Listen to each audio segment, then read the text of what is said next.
se basa en la investigación criminal. La investigación criminal es una investigación científica y además es técnica. Tiene que estar realizada por gente con formación académica. No cualquiera puede investigar. En el caso específico de esta charla, de esta pequeña charla, que es que si es homicidio, así se plantea en la mesa, o bien un suicidio, nosotros tenemos que anclarnos en algo que dijo él. Las muertes violentas son las muertes que se investigan. Las muertes no violentas también pueden ser investigadas, pero son investigadas desde el orden médico para saber de qué se murió, por interés de la familia, que quiere saber, o bien para investigar, para buscar tratamientos a una determinada enfermedad, o lo que fuera. Pero la muerte violenta, que es, o la muerte sospechosa de criminalidad, básicamente admite tres variaciones que son las que dijo Raúl: el homicidio, el suicidio y el accidente. Frente a cualquier muerte violenta, primero hay que descartar el homicidio, no primero hay que descartar el suicidio. Una vez descartado el homicidio, se puede seguir el camino, en base a lo que van dando las pruebas, hacia el suicidio o incluso hacia el accidente. Pero nunca partir de los escalones que están por debajo, cuando el escalón superior, que es el del homicidio, es el que se impone. Porque el homicidio tiene una característica, como muchos otros delitos: puede ser disfrazado. Es decir, alguien puede quitarle la vida a otro, un segundo o un tercero, puede quitarle la vida a otro y generar una escena, disfrazar, establecer hacer determinadas acciones, digamos, que induzcan a pensar que la persona se suicidó, pero en realidad la persona fue matada.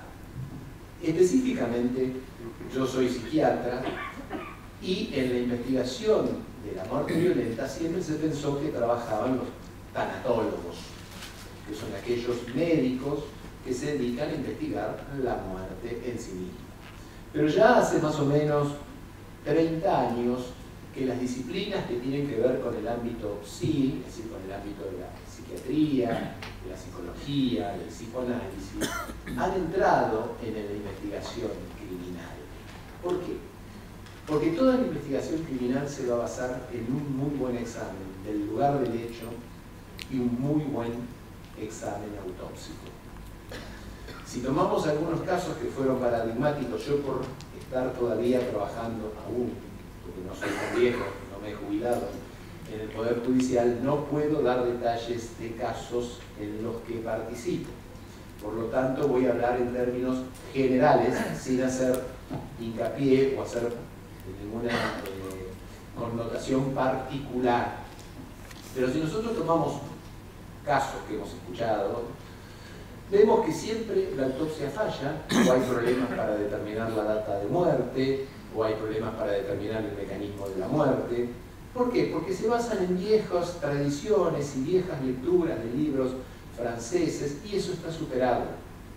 Ahora se cuentan con otras técnicas que son mucho más precisas y ya no se puede seguir teniendo cosas míticas en la cabeza para decir, ah, sí, esto porque fue frente a un espejo tuvo que haber sido un suicidio, porque no fue frente a un espejo no puede ser un suicidio.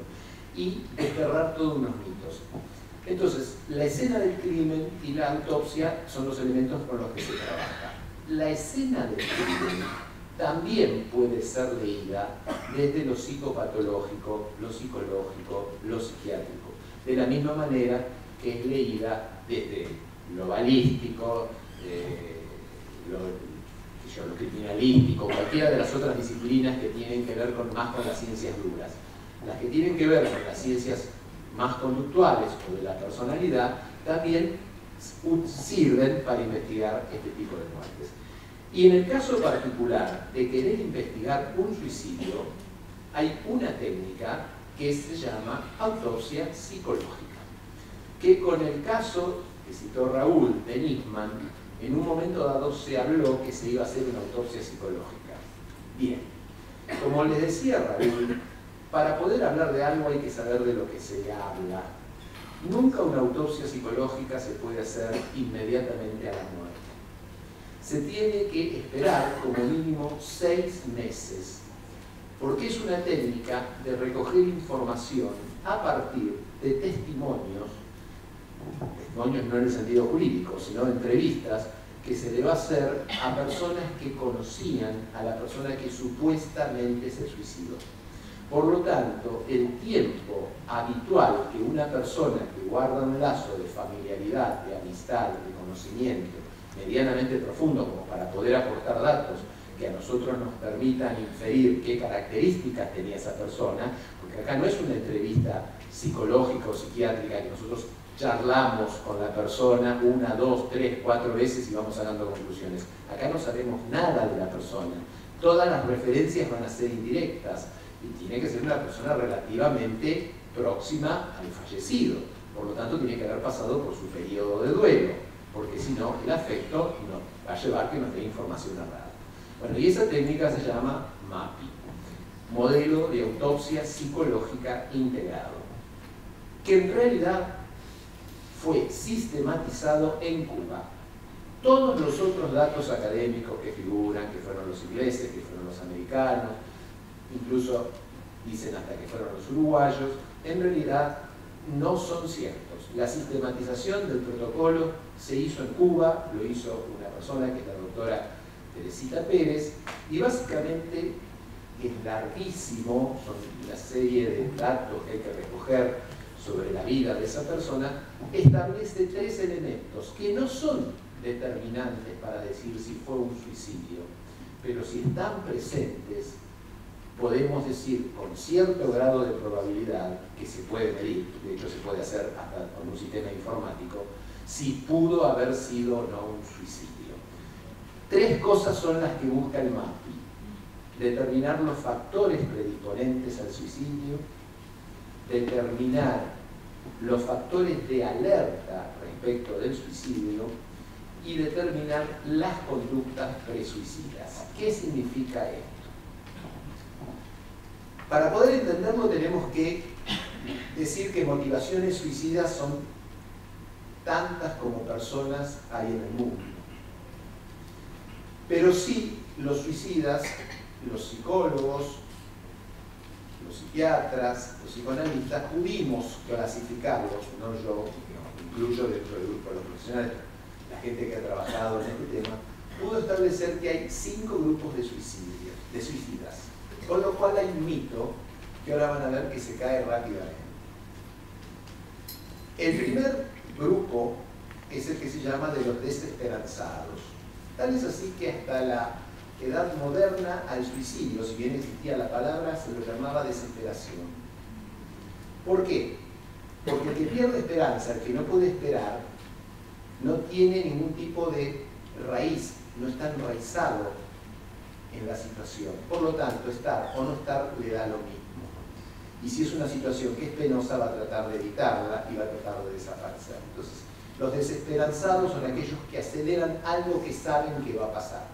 Ejemplo, alguien se sabe portador de una enfermedad terminal, dice, ¿para qué voy a esperar? Habrá que estar dentro de la cabeza de esa persona. No vamos a hablar de los aspectos específicamente dinámicos, estamos hablando investigativos. ¿Para qué voy a esperar? Y me suicido. Otros son los perfeccionistas. Son aquellos que no toleran una merma en su prestigio, o sentirse amenazados por el ridículo, o sentirse que lo que han hecho no sirve para nada. Esos tienen una gran probabilidad de suicidio. Por eso cuando escuchábamos en algunos casos, pero de una persona tan exitosa que iba a hacer tal cosa al día siguiente, ¿cómo se va a matar? Bueno, puede matarse, porque a lo mejor alguna de esas cosas no era como él pensó, quizás de buena fe, o no, que eran de esa manera. Otro grupo son los hedonistas, que son aquellos que frente a la decadencia física, básicamente en el aspecto relacional, en el aspecto sensual, en el aspecto sexual, deciden no querer vivir más. Otros son los sintomáticos, que son aquellos que padecen alguna enfermedad psiquiátrica grave. Esos son los que más conocemos todos, incluso ingenuamente. Sabemos que los depresivos profundos, los melancólicos, los esquizofrénicos tienen una tasa de suicidios muy alta.